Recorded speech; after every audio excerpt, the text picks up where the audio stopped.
मैं Sandeep Verma Sita group of education में कक्षा 8 में गणित विषय का अध्यापक हूँ और आज मैं अपने बच्चों को संख्या का वर्ग ज्ञात करना जो है सिखाऊंगा। संख्या का जो है वर्ग ज्ञात करने की जो है कई विधियां हैं। सबसे पहले हम सबसे साधारण विधि है, एक क्वेश्चन पूछा जाता है कि निम्नलिखित संख्याओं का वर्ग ज्ञात कीजिए।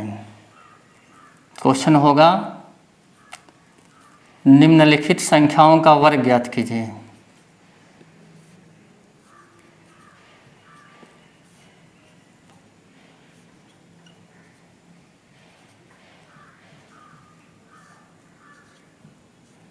वर्ग ज्ञात कीजिए।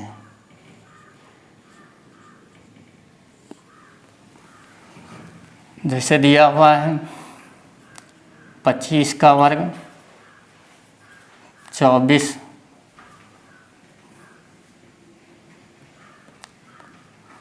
26 या 31 लिख लें। तो हम कई प्रकार से जो है वर्ग ज्ञात कर सकते हैं। सबसे पहले हम साधारण जो है विधि बता रहे हैं। जैसे हमको 25 का वर्ग निकालना है तो हम लिखेंगे 25 का वर्ग, पहला क्वेश्चन। तो 25 का वर्ग जो है 25 लिखेंगे, इसके बाद जो है इसके ऊपर 2 घात लगा देंगे। ऊपर 2 घात लगी है, इसका मतलब है हम 25 की गुणा 25 से 2 बार करेंगे। तो 25 की गुणा हम 25 से 2 बार करेंगे तो 25 गुणे 25। इसके बाद अलग जो है हम 25 की गुणा 25 से जो है कर लेंगे और गुणा करके जो है 5 पचे 25, 5 और 2 कैरी, 5 दूनी 10 हो तो 12, 2 पंचे 10 का 0 और 2 दूनी 4, 1 5। इसके बाद जो है इनको हम जोड़ लेंगे 5 2 5 1 6 और इस प्रकार यहाँ इसका आंसर लिख देंगे। दूसरी विधि है, ये तो बहुत साधारण विधि है, ये जो है कभी कभी क्वेश्चन जो है पूछ लिया जाता है। और दूसरी विधि है वैदिक विधि या कॉलम विधि। वैदिक विधि या कॉलम विधि, इसको हम कॉलम विधि भी कहते हैं। कॉलम विधि। लेकिन इस विधि द्वारा हम केवल 2 अंकों की संख्याओं के ही वर्ग ज्ञात कर सकते हैं। जैसे हम पहला वाला ही क्वेश्चन ले लें 25, तो इसके लिए हम कॉलम बनाएंगे, क्योंकि हमारा जो सरसमीका है पूर्ण वर्ग से संबंधित सरसमीका हमारा है a² + 2ab और +b²। ये बराबर होता है a + b whole of square. यहाँ पर जो है 3 पद हैं, 1 2 3, इसलिए हम 3 जो है कॉलम बना लेंगे। यहाँ पर हम जो है a बराबर कितना मान लेंगे 2 और b बराबर जो है 5। a बराबर 2 और b बराबर 5। इसके बाद 3 कॉलम बना लेंगे।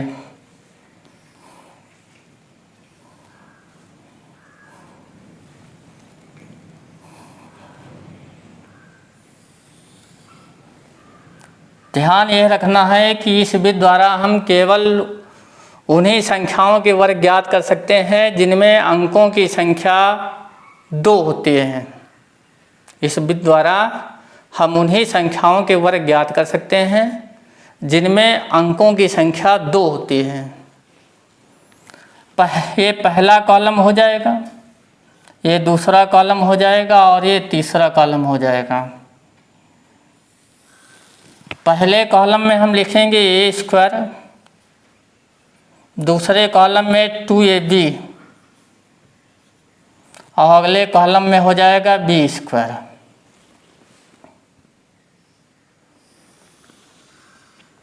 अब यहाँ पर ध्यान यह रखना है कि ए के स्थान पर 2 है और बी के स्थान पर जो है 5 है।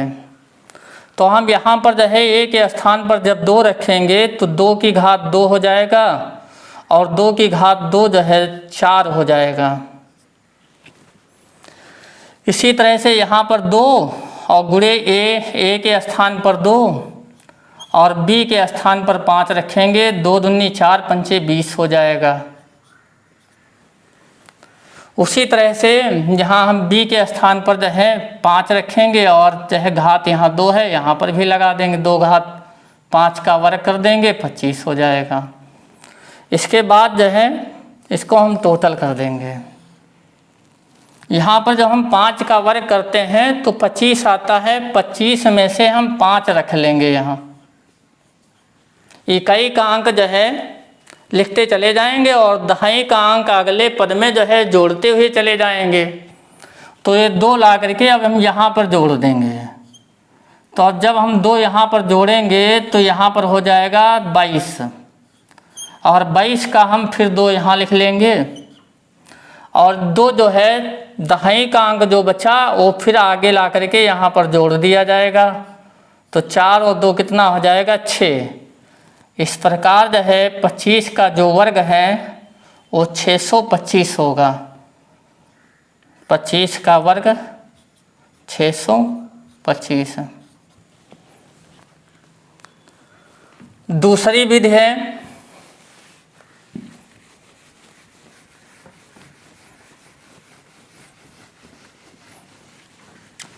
विकर्ण विधि। विकर्ण विधि द्वारा जो है हम किसी भी संख्या का जो है वर्ग ज्ञात कर सकते हैं, चाहे अंकों की संख्या 2 हो चाहे 2 से अधिक हो। तीसरी विधि है विकर्ण विधि।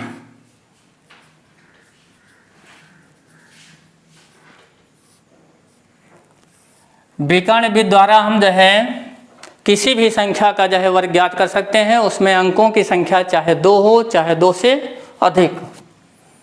मान लेते हैं हम 125 का वर्ग ज्ञात करना है। तो 125 का वर्ग ज्ञात करने के लिए सबसे पहले हम इसमें देखेंगे, जो संख्या दी होती है उसमें देखेंगे कि अंकों की संख्या कितनी है। तो यहाँ पर अंकों की संख्या 1 2 3 है, इसलिए 3 कॉलम हम बनाएंगे, 1 2 और ये 3। इसी तरह से 3 जो है हम इस प्रकार जो है कॉलम खींच लेंगे और यहाँ पर लिखेंगे 1 2 5। इसी तरह से यहाँ पर भी 1 2 5। अब इस जो है सबसे पहले हम 1 की गुणा 1 से करेंगे। इसमें विकर्ण जो है खींच लेंगे इस प्रकार।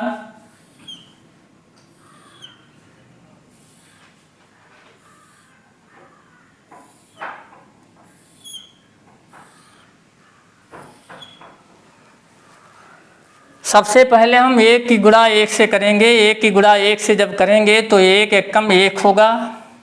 तो 1 में जो है केवल 1 अंक है, इसका मतलब यहाँ पर दहाई का अंक 0 है। तो हम पहले दहाई का अंक लिखते हैं और बाद में इकाई का अंक, इसलिए जो है ऊपर 0 लिखेंगे और यहाँ 1 लिखेंगे। अब 1 की गुणा हम 2 से करेंगे, 1 दूनी 2 होगा, इसका मतलब यहाँ पर 0 होगा और यहाँ पर 2 होगा। अब 1 की गुणा हम 5 से करेंगे, 1 पचे 5, यहाँ 0 हो जाएगा और यहाँ 5 हो जाएगा। अब इसी तरह से हम 2 से गुणा करेंगे, 2 की गुणा 1 से करेंगे, 2 एकम 2, तो दहाई के स्थान पर 0 हो जाएगा और इकाई के स्थान पर 2 हो जाएगा। अब 2 की गुणा 2 से करेंगे, 2 दूनी 4, तो दहाई के स्थान पर 0 और इकाई के स्थान पर 4 हो जाएगा। अब 2 की गुणा हम 5 से करेंगे तो 2 पंचे 10, इसका मतलब दहाई के स्थान पर 1 और इकाई के स्थान पर 0 हो जाएगा। अब हम 5 से गुणा करेंगे, 5 की गुणा सबसे पहले हम 1 से करेंगे, 5 एकम 5, इकाई का जो है अंक 5 हो जाएगा और दहाई का जो है अंक 0 हो जाएगा। 5 दूनी 10, एक जो है दहाई का अंक 1 और इकाई का अंक 0। अब 5 की गुणा 5 से करेंगे, 5 पचे 25, दहाई का अंक 2 हो जाएगा और इकाई का अंक 5 हो जाएगा। अब विकर्ण नियम द्वारा जो है इसको हम ऐड करते हुए चले जाएंगे। इस प्रकार जो है ऐसे लाइन खींच लेंगे और यहाँ पर केवल एक अंक है इसलिए हम 5 लिख देंगे। इसके बाद जो है यहाँ पर हम इस प्रकार लाइन खींच करके जब लिखेंगे तो इस प्रकार हम जोड़ेंगे, 0 में 2 जोड़ेंगे 2, 2 में फिर 0 जोड़ देंगे 2, फिर हम इसको जोड़ेंगे 5 और 1 6 और 6 4 10 और 1 11 और 5 16। एक बार फिर से जोड़ लेंगे, 5 1 6 4 10 1 11 और 5 16। अब इस कॉलम को हम जोड़ेंगे, 0 में 2 जोड़ेंगे 2, फिर 0 2, फिर 2 जोड़ेंगे 4 और फिर 0 जोड़ेंगे तो 4।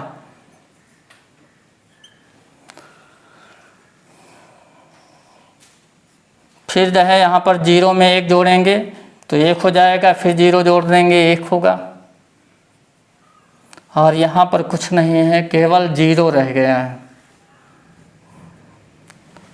अब हम इसमें से सबसे पहले जो है 5 ले लेंगे, चूँकि यहाँ पर इकाई का अंक दहाई का अंक जो है कुछ नहीं, इसका मतलब 0 है और 0 हम जो है आगे ले जा कर के दूसरे पद में अब जो जोड़ेंगे तो उतना ही हो जाएगा। इसलिए हम जो है 2 में 0 जब जोड़ेंगे तो 2 ही होगा, इसलिए 2 हम लिख लेंगे। इसके बाद जो है हम तीसरे जो है पद में देखें कि जो है यहाँ पर भी अंक 2 हैं, 6 है और 1 है, दहाई के स्थान पर 1, इकाई के स्थान पर 6, इसलिए हम इकाई का अंक रख लेंगे 6 और दहाई का अंक जो है आगे वाले पद में ले जा करके जोड़ देंगे। 1 यहाँ पर ले आएंगे ये, और जब यहाँ हम जोड़ेंगे तो 4 1 कितना हो जाएगा 5, ये 5 यहाँ लिख देंगे। इसके बाद जो है 1 यहाँ पर केवल 1 बच रहा है, ये 1 यहाँ पर जो है लिख देंगे। इस प्रकार हमको 3 अंकों की संख्या 125 का वर्ग ज्ञात हो गया। एक बार फिर से देख लें, विकर्ण विधि में हम क्या करते हैं, अंकों की संख्या से देख लेते हैं। अंकों की संख्या 3 है इसलिए 3 3 9, 9 कॉलम बनेंगे। 9 कॉलम बनाने के पश्चात इस प्रकार जो है अंकों को लिख लेंगे 1 2 5 1 2 5। फिर जो है 1 की गुणा 1 से 1 1 1, जहाँ पर केवल जो है 1 अंक है तो वहाँ पर दहाई के स्थान पर जो है, जब दहाई के स्थान पर कुछ नहीं है इसका मतलब 0 होगा।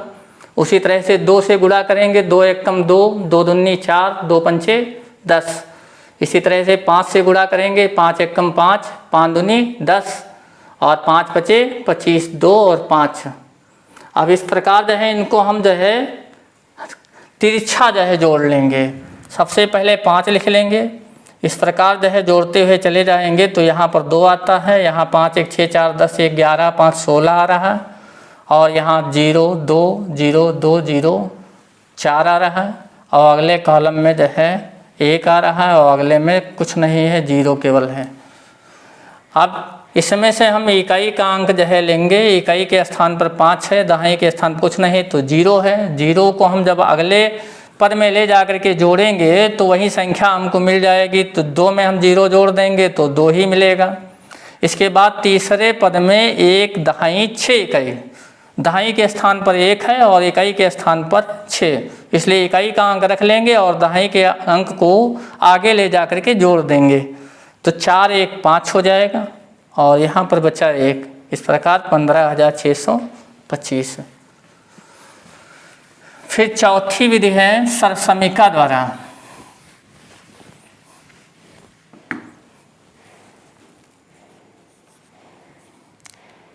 सर्वसमीका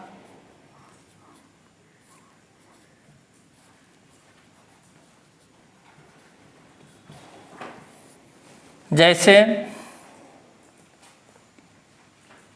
31 का वर्ग करना है तो सर समीकरणाएँ जो है पूर्ण वर्ग से संबंधित दो हमने पढ़ी हैं। एक सर समीकरण है A square plus 2ab plus B square बराबर A plus B whole of square, और दूसरा सर समीकरण है ए स्क्वायर माइनस 2ab और प्लस बी स्क्वायर बराबर A minus B whole of square. अब कौन सी सर समीकरण जो है लगेगी, ये जो है क्वेश्चन पर जो है निर्भर करता है। अब जो है अगली विधि जो है इस सर समीकरण द्वारा जो है संख्याओं का वर्ग ज्ञात करना हम अगली क्लास में जो है बताएंगे, और जो आज जो है पढ़ाया गया है इसको जो है देखेंगे।